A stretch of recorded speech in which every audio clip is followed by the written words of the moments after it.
안녕하세요. 저는 평소 사연 열차를 즐겨 듣는 애청자입니다. 제가 오늘 여러분을 찾아뵙게 된 건 기가 막혔던 저희 시댁 인간들의 이야기를 들려드리기 위해서인데요. 시간이 꽤 지난 지금도 그 시댁 인간들만 생각하면 치가 다 떨려옵니다. 얼마나 파렴치한 인간이기에 아직까지 치가 다 떨리는지 한번 들어보실래요? 남편과 저는 대학교 CC로 긴 연애 끝에 결혼까지 하게 된 부부였습니다. 남편에겐 형이 있었는데 시댁에선 그놈의 장남 사랑이 말도 다 하지 못할 만큼 심한 집이었어요. 어느 정도였냐 하면 남편은 학자금 대출을 받아가며 대학교를 다니고 있었고 알바를 쉬지 않고 해도 늘 돈이 없었어요. 그렇다 보니 하고 다니는 행색 역시 변변치 못했기에 저는 당연히 남편의 집이 가난한 줄만 알고 있었죠. 그런데 저의 예상과는 달리 시댁의 형편은 꽤 괜찮은 편이었지만 그 모든 지원을 장남인 시숙에게만 쏟아붓고 있는 상황이더군요. 그러니까 한마디로 남편은 관심 밖의 자식이었던 것이었죠. 처음부터 이토록 차별이 심했던 건 아니었다고 하더군요. 우리 엄마, 나 어릴 때만 해도 나한테도 꽤 잘해주셨어. 초등학교 들어가기 전까진 말이야. 내가 초등학교 들어가기 전에 아버지가 돌아가셨거든? 대장암이었는데 잘 이겨내신다 싶더니 갑자기 돌아가셨어. 그 뒤로 엄마는 형한테 우리 장남, 우리 집 기둥 하면서 의지하기 시작하더니 어느 순간부턴 형만 신경 쓰기 시작하더라고. 뭐 섭섭하지 않았다면 거짓말이지만 그 덕에 내가 생활력 하나는 끝내주잖아. 이렇게 말하며 웃는 남편을 보며 참 마음이 아프더라고요. 이렇듯 남편이 혼자 벌어 학교를 졸업하는 사이 시숙은 그야말로 엘리트 코스를 밟으며 아르바이트 한 번 하지 않고 유학까지 다녀온 상태였죠. 신문은 입만 뗐다 하면 장남이라는 이유로 시숙을 치켜세우기 바빴고요.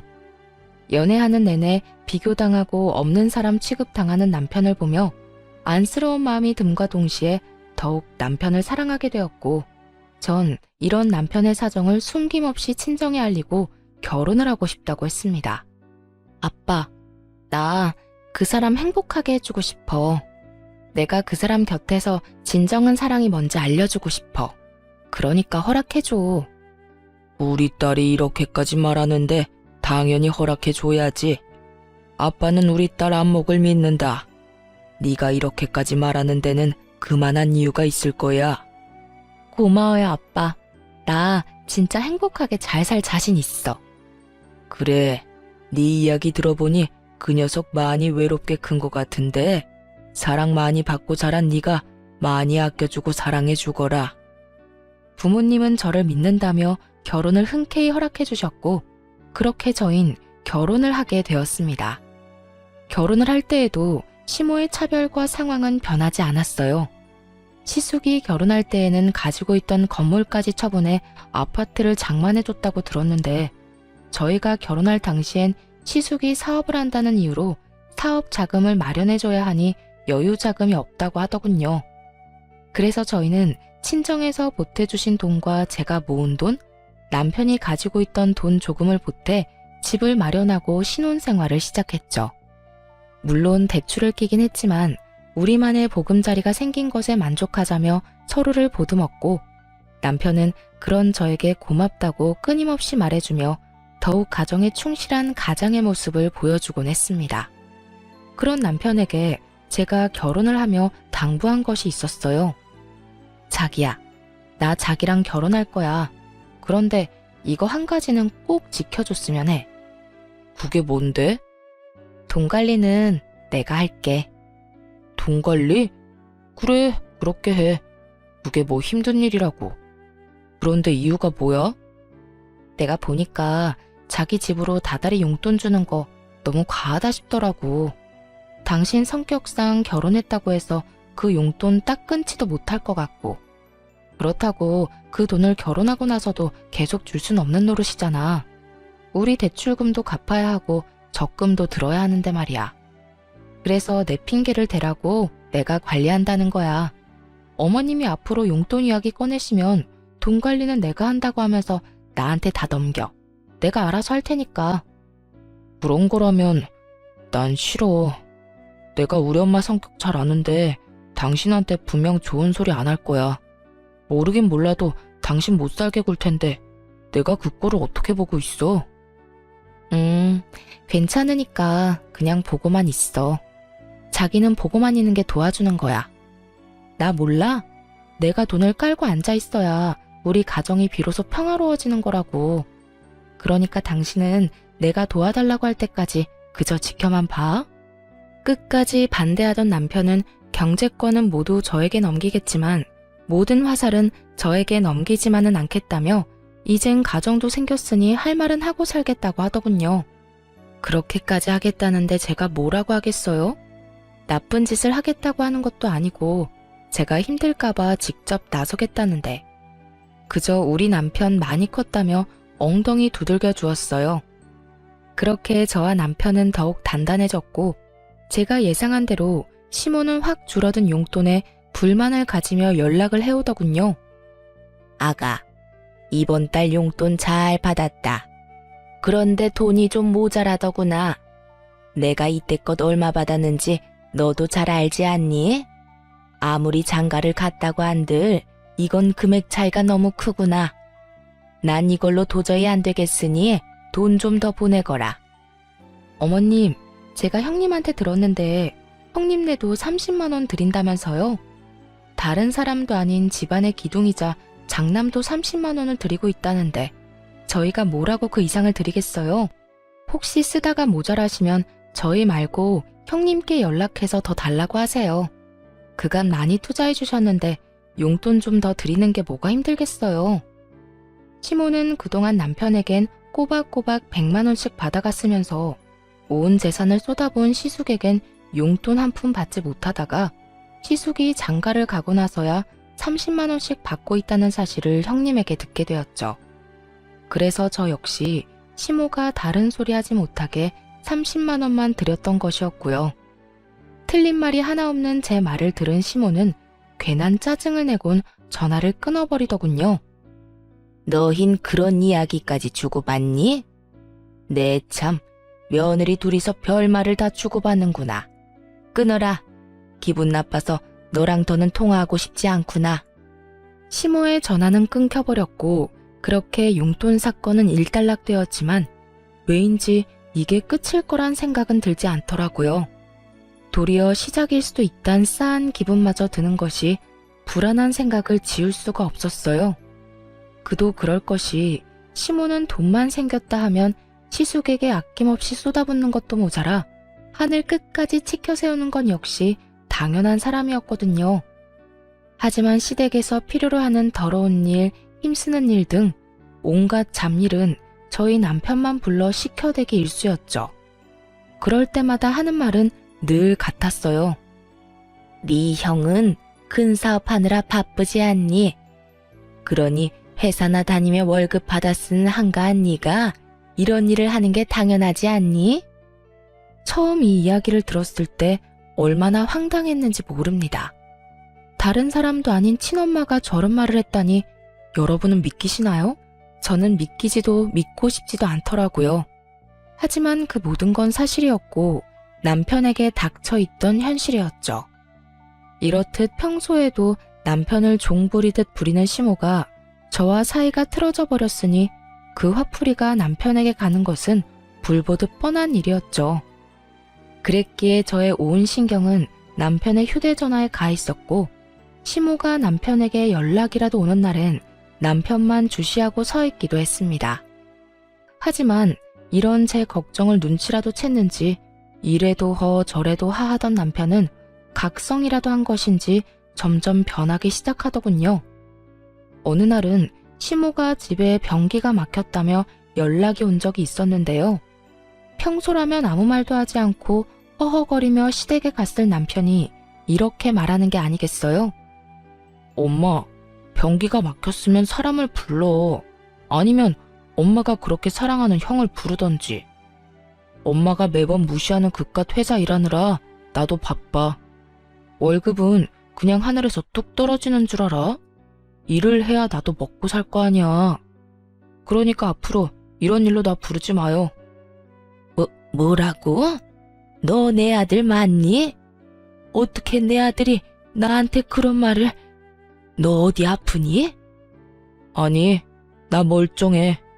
그리고 내가 좀 알아봤는데 알아보니까 사람 불러서 변기 뚫는 거 얼마 하지도 않더라.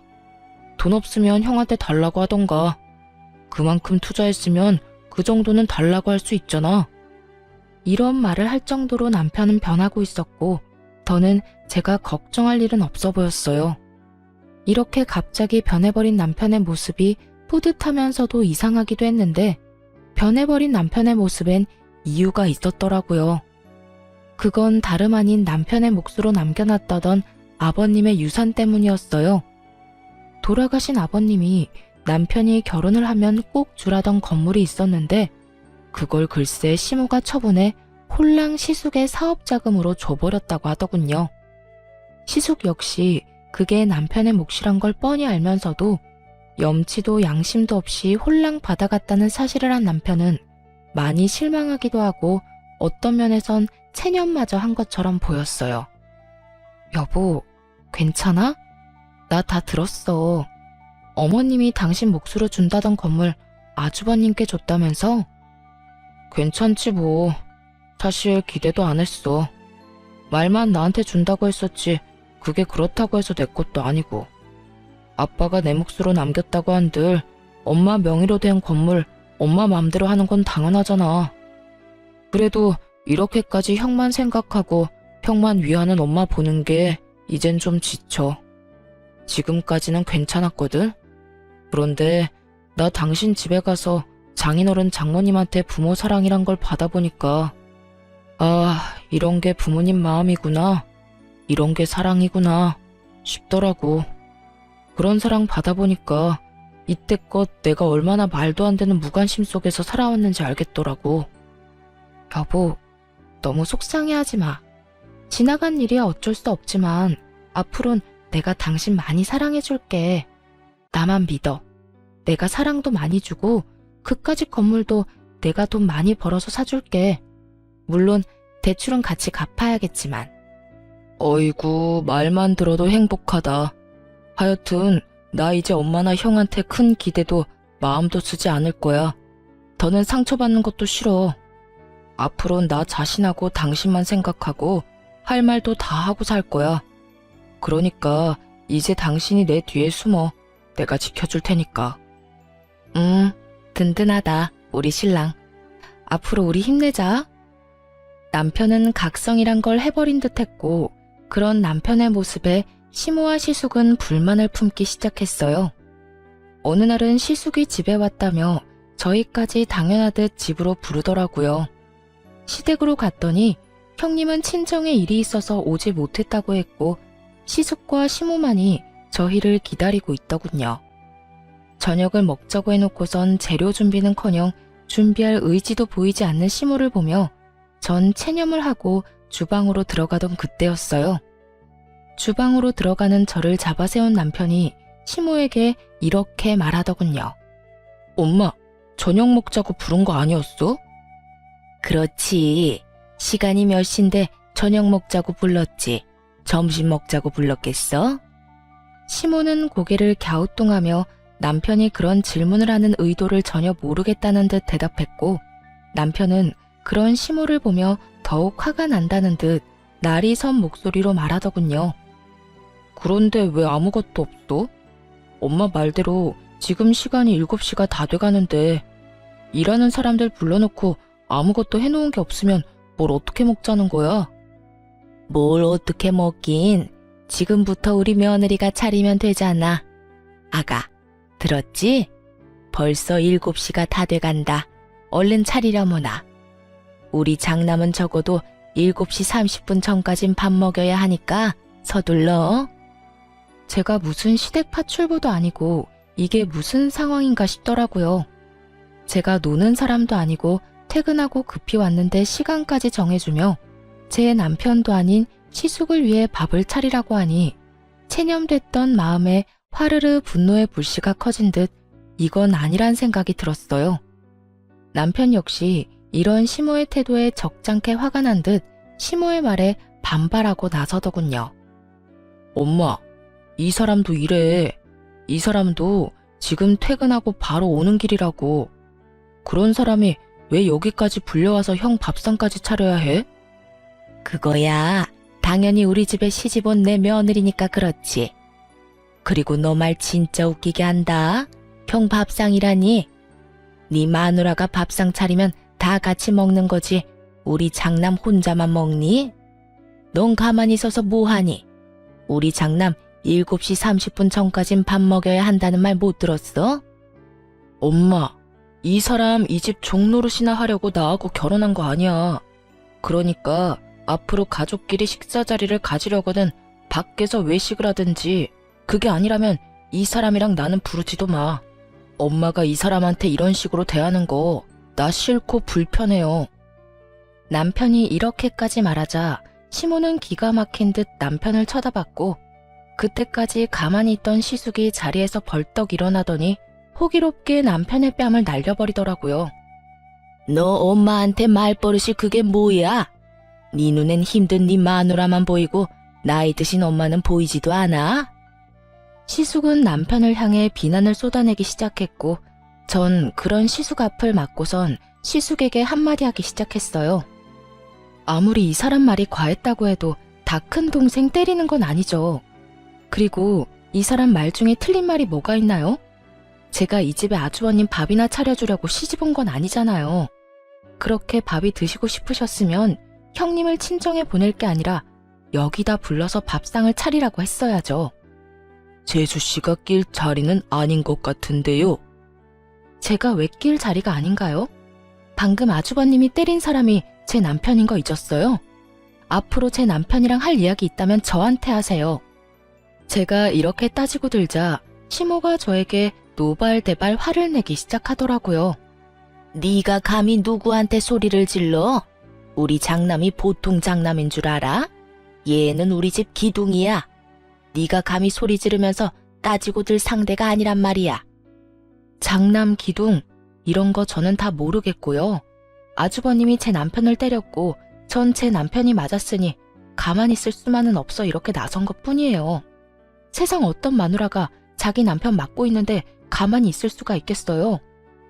그리고 어머님, 차별 좀 적당히 하세요. 장남이고 차남이고 둘 다 어머님 아들인데 어떻게 이렇게까지 차별을 하세요? 저는 그야말로 시모에게 쌓였던 말들을 쏟아내버렸고, 그런 제 말을 듣고 있던 남편 역시 한숨을 푹 내쉬더니 시모의 말은 들을 필요도 없다는 듯 이렇게 말하더군요. 여보, 됐어. 나도 이제 지친다. 집에 가자. 엄마, 형, 한동안은 우리 보지 말자. 한동안 나 우리 가족 얼굴 보고 싶지 않아.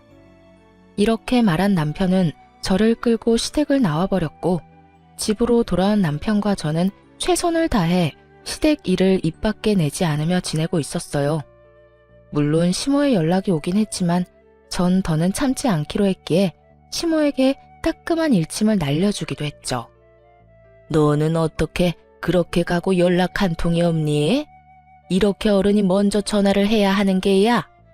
내가 먼저 사과받으려고 며느리한테 전화까지 해야 하냐니 말이다. 사과요? 무슨 사과요? 저는 사과까지 할 게 없는데요, 어머님.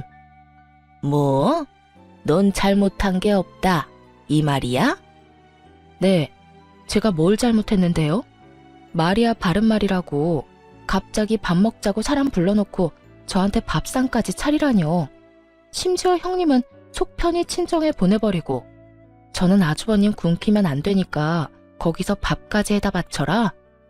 어머님, 저 이씨 집안 둘째 며느리이지 어머님 종 아니에요. 너 말 잘했다.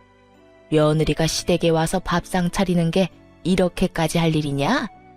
며느리가 그까짓 밥 얼마든지 차려드릴 수도 있고 그게 힘든 건 아니죠. 힘든 건 아닌데 전 저를 막 부려먹어도 된다고 생각하는 사람에게 굳이 그런 호의를 베풀고 싶진 않아요.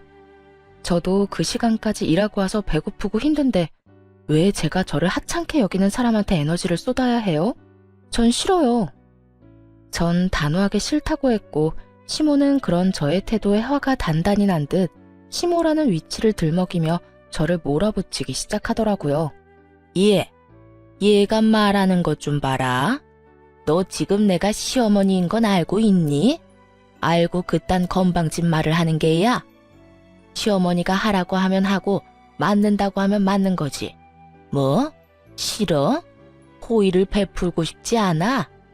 네가 네 남편이 네 편 좀 들어줬다고 아주 간이 부었나 본데 이런 식으로 나오면 누구 손해인 줄 정녕 모르는 게야? 이걸 협박이라고 하는 건지 그 협박 참 하찮다고 느껴졌어요. 전 이 하찮은 협박질이나 해대는 시모에게 지고 싶지 않았고 그래서 그런 시모에게 더욱 나를 세우며 맞서게 되었습니다. 누구 손해일지는 앞으로 두고 보면 알겠네요. 전 이제 어머님뿐 아니라 시댁에도 큰 기대 없고요. 기대가 없어서 그런지 노력할 생각도 신경 쓸 생각도 없어요. 그러니까 어머님도 저희한테 신경 쓰지 말고 늘 하던 대로 아주버님하고 형님한테 신경 쓰고 사세요. 혹시나 어디 편찮으시면 연락은 주시던가요. 아무리 신경 끄고 산다고 한들 병문안은 가봐야 하지 않겠어요? 네 년이 어디서 그딴 말을 짓거리는 게야? 너 당장 집으로 넘어오거라. 어디 내 앞에서도 그따위로 짓거릴 수 있는지 내가 봐야겠다. 기어코 시모의 입에서 년이라는 단어가 나오는 순간 전 더는 이 사람과 대화할 가치가 없다고 생각했고 마지막 말을 하곤 전화를 끊어버렸습니다. 못 가요. 저도 일은 해야 먹고 살죠. 누구랑 다르게 저흰 어머님 도움도 못 받아서 제가 놀고 먹으면 저희 가족 손가락 빨고 살아야 해서요. 그러면 전 끊을게요. 들어가세요, 어머님. 전화를 끊어버린 후 시모에게서 전화와 문자 폭격이 이어졌지만 전 전화를 꺼버렸습니다. 들어봤자 기분만 상하고 봐봤자 눈만 버릴 것이 분명한데 그걸 왜 다 듣고 보고 있겠어요? 이럴 땐 무시가 답이었죠. 그렇게 제 휴대전화는 일주일에 가까운 시간 동안 꽤 많은 시간 꺼져 있었고 일주일이 지나고 나니 차츰 연락도 잦아들더라고요. 남편 역시 시모와 시숙에서 연락을 받았다고 했지만 큰 신경을 쓰지 않는 듯 했어요. 이렇게 저희만의 삶을 살기 시작했고 새로운 가족을 맞이하게 되었습니다. 여보, 나 임신했어. 5주 차래. 정말이야? 그게 정말이야? 와, 여보, 나 진짜 너무 좋다. 나 진짜 행복하다. 나 진짜 행복해. 제 임신 소식에 남편은 울더라고요. 만감이 교차하는 듯 엉엉 우는데 그런 남편을 달래느라 혼났네요. 남편은 누구보다 행복해했고 저 역시 그런 남편을 보며 행복했어요. 그 행복함도 잠시 입덧이 심해지며 몸이 날이 가면 갈수록 힘들어지더라고요. 제가 힘들어하니 남편 역시 제 걱정에 회사 일에 집중을 못하고 있었고요. 입덧 기간은 생각보다 길어졌고 남편은 도저히 안 되겠다는 듯 저에게 친정에 들어가서 사는 것이 어떻겠냐고 하더라고요. 여보, 혹시 우리 당신 집에 들어가서 사는 건 어때? 어? 친정에? 갑자기 왜? 내가 많이 생각해봤는데 아무래도 그게 좋을 것 같아서. 당신 입덧 때문에 많이 힘들기도 하고 내가 출근하고 나면 당신 혼자 있어야 하는데 난 그런 당신 신경이 쓰여서 일도 손에 안 잡혀. 나도 내가 과한 걱정하고 있다는 거 잘 아는데 그래도 어쩌겠어. 당신 남편이 이렇게 팔불출인걸. 그래서 말인데 이 집은 새 주든가 하고 당신 집에 들어가서 살자.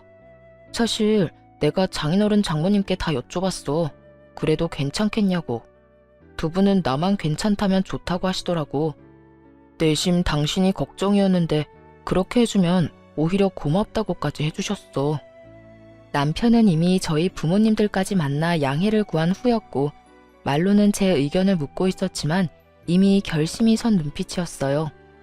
남편이 괜찮다는데 제가 마다할 이유는 없었고 저흰 그렇게 살던 집은 세를 주고 친정으로 들어가게 되었습니다. 그렇게 배는 점점 불러왔고 친정에서 남편도 저도 부모님의 사랑을 듬뿍 받으며 지내던 어느 날 시모에게서 연락이 왔더라고요. 몸은 괜찮니? 배가 많이 나왔겠구나. 이제 어딜 가나 굳이 임산부라고 말하지 않아도 제가 임산부인 걸 알 만큼은 나왔어요. 잘 지내시죠? 나야 뭐 늘 똑같지. 친정에서 지내고 있다지? 우리 아들이 큰 결정을 했구나. 혹시 내일 시간 되니? 다른 건 아니고 좋은 고기가 들어와서 가족들끼리 모여서 먹었으면 하는데 올 수 있니? 너 몸도 무겁고 하니 첫째하고 내가 다 준비하고 기다리마. 조금은 따뜻해진 시모의 음성에 큰맘 먹고 시댁에 가기로 했고 남편 역시 저에게 이야기를 전해 듣곤 흔쾌히 함께 가자고 하더라고요. 남편은 말은 하지 않았지만 내심 이런 연락을 기다렸는지 조금은 들뜬 모습이더라고요. 여보, 어머님이 내일 집으로 오라고 하시네? 뭐? 엄마가? 전화 왔었어? 왜 또 오라고 하던데? 싫다고 했지? 아니, 간다고 했는데. 왜? 어머님이 좋은 고기 들어와서 가족끼리 다 모여서 먹고 싶으시대. 나 몸도 무겁고 하니까 음식 준비도 어머님이랑 형님이 다 할 테니 우린 몸만 와서 맛있게 먹기만 하라고 하시던데. 그래? 그러면 가볼까? 이렇게 말한 남편은 콧노래까지 부르며 온 집을 누비고 다녔고 그 모습을 보는 저 역시 참 행복했어요. 그렇게 기대와 행복으로 가득한 밤이 지나고 저흰 약속한 시각에 맞춰 시댁으로 갔습니다. 시댁에 들어서니 시모가 말했던 것처럼 거하게 수라상이 차려있더라고요. 우와, 이게 다 뭐예요? 이걸 두 분이서 준비하신 거예요? 그럼 어머님이랑 내가 솜씨 발휘 좀 했지. 배고프지? 얼른 앉아. 고기도 엄청 좋은 고기야. 앉아서 얼른 먹어. 그래, 둘째 얼른 앉아서 먹거라. 임신했을 땐 뭐든 잘 먹어야 너도 아기도 건강한 법이다. 그래요. 재수씨 얼른 앉으세요. 재수씨가 얼른 앉아야 우리도 먹어요. 너도 그렇게 서 있지만 말고 얼른 앉아. 시모를 비롯한 형님과 시숙은 과하게 남편과 저에게 친절을 베풀었고 그런 그들의 모습에서 전 불길한 기분을 지울 수가 없었어요.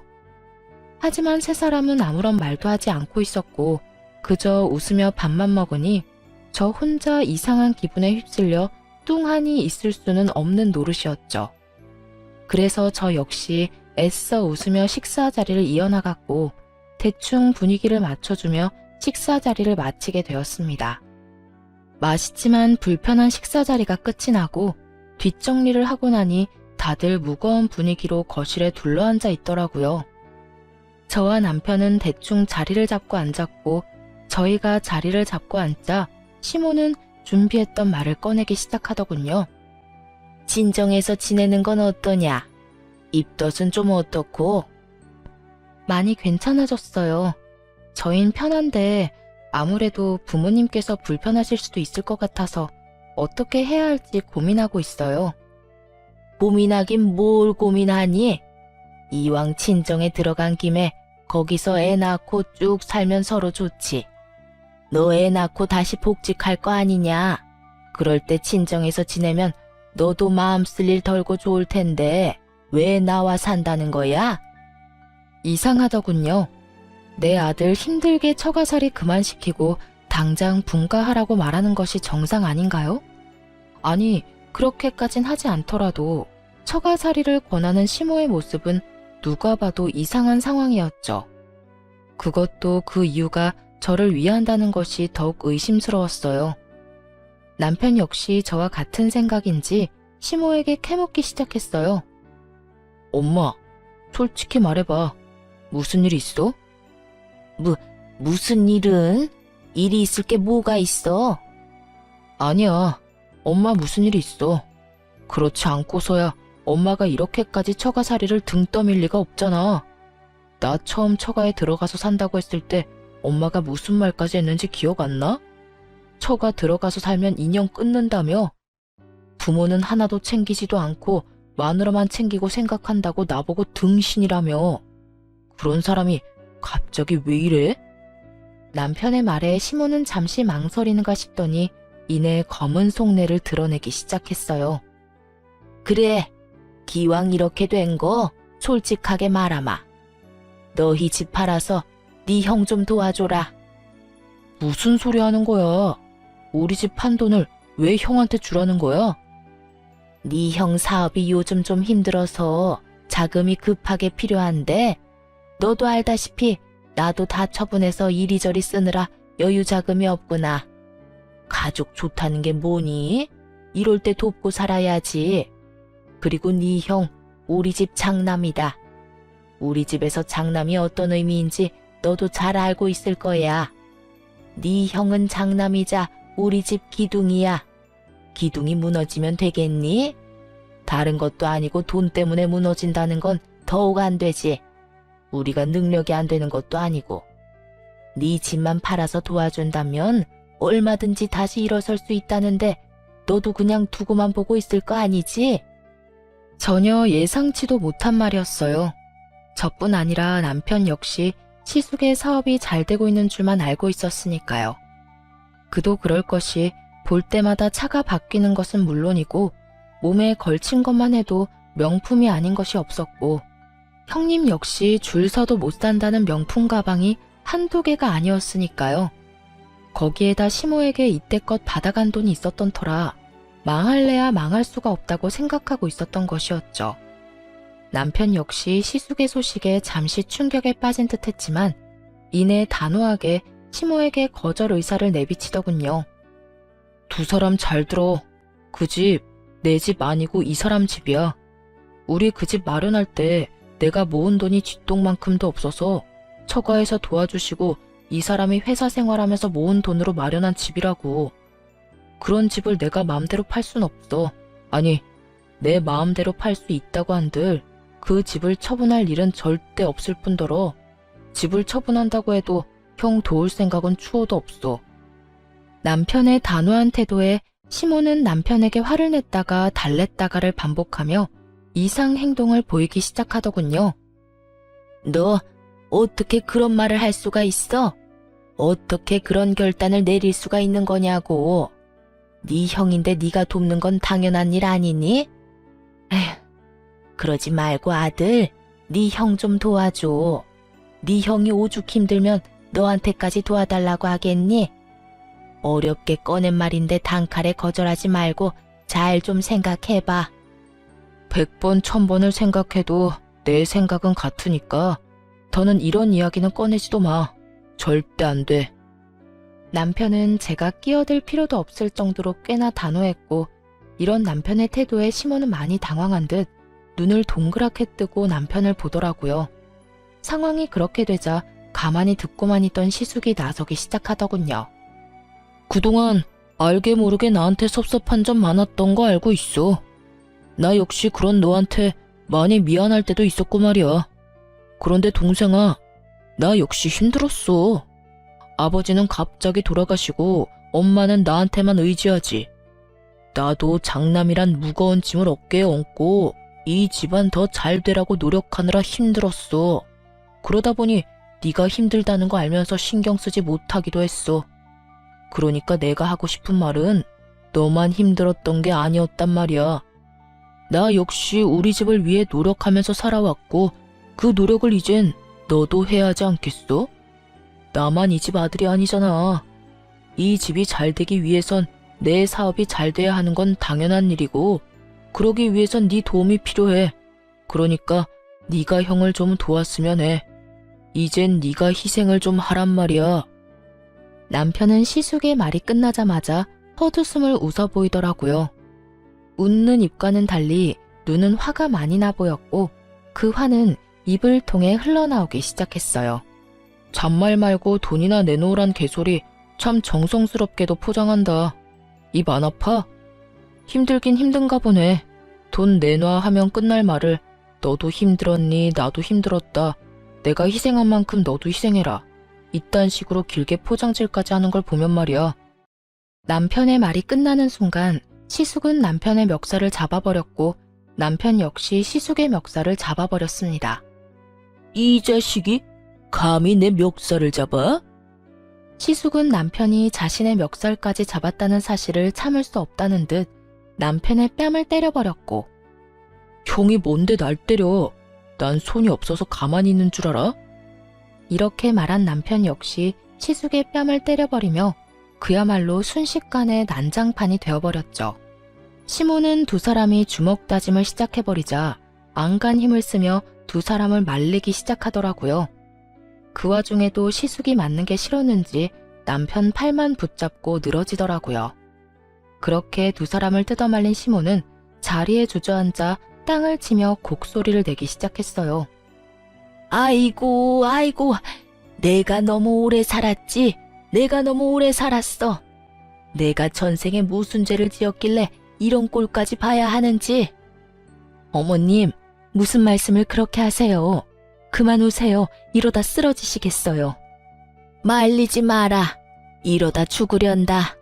내가 이 꼴을 보고 더 살아봤자 뭐 하겠니?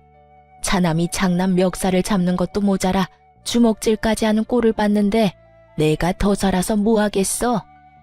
어머님, 그런 말 하지 마세요. 시모의 곡소리는 계속되었고 시모를 한참 달래던 형님은 저의 어깨를 툭 치며 시비를 걸어오더라고요. 동서, 도대체 서방님을 어떻게 구워 삶았길래 저렇게 사람이 변한 거야? 무슨 말로 어떻게 현혹했길래 어머님, 형 말이라면 군말 안 하고 따르던 사람이 형 멱살 잡는 것도 모자라 주먹 다짐까지 하는 거냐고. 그러는 형님이야말로 도대체 살림을 어떻게 꾸렸길래 그 많던 어머님 재산을 다 뜯어가고도 망하기 직전이라는 소리가 나와요? 하긴 안 봐도 뻔하긴 하네요. 다 망해가서 동생한테 돈이나 구걸하는 이런 상황에서도 그 많은 금반지에 목걸이까지 끼고 명품 가방이나 메고 온 꼴을 보니까 말이에요. 그것만 다 팔아도 살림이 좀 나아질 텐데 그놈의 사치는 어떻게 해도 고쳐지지가 않나 봐요. 저는 받은 만큼 형님에게 돌려주었고 제 말에 머리끝까지 화난 형님이 저의 머리채라도 잡을 태세로 달려들더라고요. 전 그런 형님의 행동에 순간적으로 제 배를 꽉 끌어안고선 그대로 형님을 발로 걷어차버렸어요. 형님은 제 발차기 한 방에 고꾸라져 바닥을 뒹굴고 있었고 이런 난리통에도 시모는 오로지 남편을 향한 원망과 욕을 쏟아내고 있더라고요. 이게 다 너 때문이다. 네가 네 형 도와준다는 말만 했어도 이 난리가 났겠어? 그깟 돈 얼마나 된다고 그걸 못 준다고 해서 이 난리통을 만들어. 이 천하의 나쁜 놈, 이 천하의 불효자. 네 형은 우리 집의 기둥인데 당연히 네가 형을 도와야지. 시모의 말은 발악에 가까웠고 그런 시모의 말을 듣고 있던 남편은 이렇게 말을 하더라고요. 나 엄마가 불러줬다고 할 때 내심 기대했었어. 아무리 나한테는 무관심한 엄마였어도 손주는 내심 기다렸구나. 그래서 오늘 우리한테 늦긴 했지만 수고했다, 기특하다 이런 말 한마디 정도는 하겠구나 하면서 말이야. 그런데 그게 다 내 착각이었네. 진작 축하할 생각 따윈 없었고 그저 나한테까지 돈 뜯어내려고 불렀던 거구나. 돈을 뜯어낸다니. 넌 그게 엄마한테 할 표현이니? 그냥 엄마는 가족끼리 돕자는 거야. 하물며 네 형은 우리 집 가장이니까 당연히 가족들이 도와야지. 그놈의 장난 타령 좀 그만해. 그리고 내가 이 집 가족이긴 해? 언제부터 내가 이 집 가족이었어?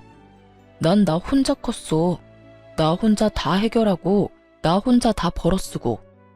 형은 좋은 옷, 좋은 도시락 싸들고 다닐 때 나는 다 해진 옷, 집에서 먹다 남은 반찬 혼자 도시락통에 담아서 다녔다고. 그마저도 없을 땐 그냥 굶었어. 그런데도 내가 가족이야? 누가 그러고 다니라고 했어? 도시락 그까짓 거 싸달라고 하지 그랬어. 엄마, 다른 엄마들은 싸달라고 하기 전에 다들 싸줘. 그렇지 않으면 자기 자식은 쫄쫄 굶어야 하니까. 아, 다 됐어. 다 됐고 앞으로 저 이 집이랑 무관한 사람으로 살 테니까 다신 연락하지 마세요. 아니, 애초에 없는 사람이다 하고 살아요. 지금까지 그래왔던 것처럼. 제가요, 그래도 마지막으로 엄마를 위해서 한마디만 할게요. 형이 아무리 힘들다고 죽는다고 우는 소리에도 이 집은 넘기지 말고 죽을 때까지 가지고 있으세요. 이 집마저 형한테 넘기면 엄마 오갈 데 없어지는 건 물론이고 한평생 한 번도 해본 적 없는 고생 노후에 다 하게 될 테니까요. 여보, 가자. 저는 남편의 손을 잡고 시댁을 나와버렸고 그 후론 정말 시댁과의 연을 끊고 살았습니다. 한동안 남편의 마음은 뒤숭숭해 보였지만 일정 시간이 지나자 안정을 되찾아가는 듯 했어요. 아니, 도리어 좀 더 밝은 모습을 보이기도 했어요. 그러던 어느 날 잊고 지내던 형님에게서 연락이 오더라고요. 동서, 잘 지냈어? 저야 뭐 잘 지내죠. 그런데 무슨 일이세요? 그냥 어떻게 지내나 궁금하기도 하고 그냥저냥 전화해봤어. 나 이혼했거든. 이혼하고 나니까 동서 생각이 나더라고. 갑작스러운 이혼 소식에 좀 당황스럽더라고요. 다른 건 몰라도 형님과 시숙 사이는 때론 제가 부러울 정도로 좋았기에 더욱 의아하더군요. 이혼이요? 갑자기 이혼이라니, 왜요? 그게 결국 어머님 집까지 팔아서 새로운 사업을 시작했는데 그거마저 망해버렸어. 이것저것 손대는 거마다 망해버리니까 그 사람도 편해버리고 나도 그런 남자 옆에서 고생하면서 살기 싫어서 이혼했어. 동서도 없는 마당에 어머님은 내가 모셔야 하는 건 불보듯 뻔한 일이고 난 아무리 남편을 사랑해도 시집살이는 살기 싫거든. 그래서 이혼했지 뭐. 들어보니 시숙은 결국 시모에게 집까지 요구하게 되었고 시모는 남편의 충고에도 불구하고 집까지 팔아 그 빌어먹을 장남의 사업 자금을 대주었던 것이었어요. 하지만 그 사업마저 결국 망해버렸고 시숙은 빚쟁이가 되어버렸다고 하더군요. 돈도 없는데 시모까지 모실 상황이 된 형님은 시숙을 버리기로 결정한 것이었죠. 어찌되었든 이혼하고 나니까 동서 생각 많이 나더라. 그동안 내가 미안했어. 이 말하고 싶어서 전화했어. 그러면 잘 지내. 그렇게 전화는 끊어졌고 그 뒤 시모의 소식이 들어오더라고요. 시모는 그나마 조금의 생각은 있었는지 방 얻을 정도의 돈은 따로 남겨뒀다고 하더군요. 그래서 그 돈으로 작은 집에 월세로 살고 있다는 소식을 들을 수 있었어요. 시숙은 빚쟁이에게 쫓겨다니느라 연락도 되지 않는 상태라고 하고요. 전 이런 소식을 남편에게 알릴까 말까 고민을 하다 남편에게 털어놓기로 했습니다. 여보, 어머님 소식 들었는데 어머님 결국 집까지 다 처분해서 아주버님 사업자금 대주고 지금은 월세 얻어서 혼자 지낸다고 하더라. 아주버님은 사업 망하고 이혼했다고 하고 요즘은 빚쟁이한테 쫓기느라 연락도 안 된대. 그래? 내가 그럴 줄 알았어. 그래서 내가 집만큼은 지키라고 한 건데 하여튼 그놈의 장남이 뭐라고 그렇게까지 하는 건지 난 도저히 이해가 안 된다. 난 당신한테 그렇게 했다는 게 더 이해가 안 돼. 그렇게 생각하면 끝도 없지 뭐. 이미 흘러간 일이고 난 신경 안 써. 그래. 그런데 당신 괜찮아? 어머님 저렇게 혼자 둬도 되겠어? 계속 신경 쓰이지 않을까? 전혀 신경 안 쓰인다고 하면 거짓말이겠지. 그런데 그렇다고 해서 모시고 산다거나 다시 왕래하고 살고 싶을 만큼 신경 쓰이진 않아. 그런 감정도 남아있지 않고. 난 내가 할 수 있는 도리는 다 했다고 생각하고 그만큼 내가 할 수 있는 최대한의 노력 역시 다 했다고 생각해. 그러니까 앞으로는 나를 위해, 당신을 위해 살 거야. 그래, 당신이 그렇다면 나도 신경 쓰지 않을게. 그래, 신경 쓰지 마. 우리 엄마 그렇게 약한 사람 아니야. 살 곳 있으면 다 된 거지 뭐. 먹고 살 게 없으면 뭘 해서든 먹고 살 방도를 찾을 사람이니 우린 우리만 신경 쓰면서 잘 살자. 그 후론 저희 시댁 이야기는 전혀 꺼내지 않았고 시간은 흘러 무사히 아기를 출산했습니다. 저흰 여전히 친정에서 지내고 있어요. 출산을 하고 아기가 밤낮 없이 울어대는 탓에 행여 부모님이 힘드실까봐 다시 나갈까 고민했었는데 이런 고민을 하고 있다는 사실을 안 부모님이 저의 앞으로 맞고 서서 이렇게 말씀하시더라고요. 나가긴 어딜 나가? 내가 우리 손주 앉는 날만 기다리며 너희 닭살 떠는 꼴을 보면서도 참고 살았는데. 그러게 말이에요. 너희 닭살 떠는 꼴이 보기 좋아서 참고 산 줄 아니? 다 우리 손주 품에 끼고 살려고 참을인 새기면서 참았어. 드디어 우리 손주가 이렇게 왔는데 어딜 쏙 데리고 나가려고? 아니, 저흰 장인어른 장모님 힘드실까봐 그렇죠. 저희야 여기서 계속 살면 좋죠. 아시잖아요. 제가 장인어른 장모님 부모님처럼 생각하는 거. 그런데 애가 울어도 너무 우니까 죄송해서. 그런 소리 하지 말게. 애가 울어서 애지 울지 않고 웃고만 있으면 그게 무슨 애야. 그러니까 그런 말 하지 말고 조금 더 이 집에서 살아. 나도 뒤늦게 아들도 생기고 손주도 생겨서 행복한 이 기분 더 느끼고 싶으니까. 부모님은 저희를 붙잡아 주셨고 그 덕에 저흰 친정에서 지내며 더욱 행복한 나날들을 보내고 있습니다. 남편은 이제야 자신에게도 진정한 부모님과 가족이 생겼다며 더없이 행복하다고 해주고 저 역시 그런 남편을 보며 행복을 느낍니다. 요즘 제가 남편을 너무너무 사랑하는 것이 확실하다는 걸 느낍니다. 이토록 사랑하는 남편을 앞으로도 더욱 행복하게 만들어주기 위해 더 열심히 사랑하며 잘 살아보려고요. 저의 긴 사연도 끝이 났네요. 처음 사연을 쓰기로 마음먹었을 때 이런저런 생각이 많이 들었어요.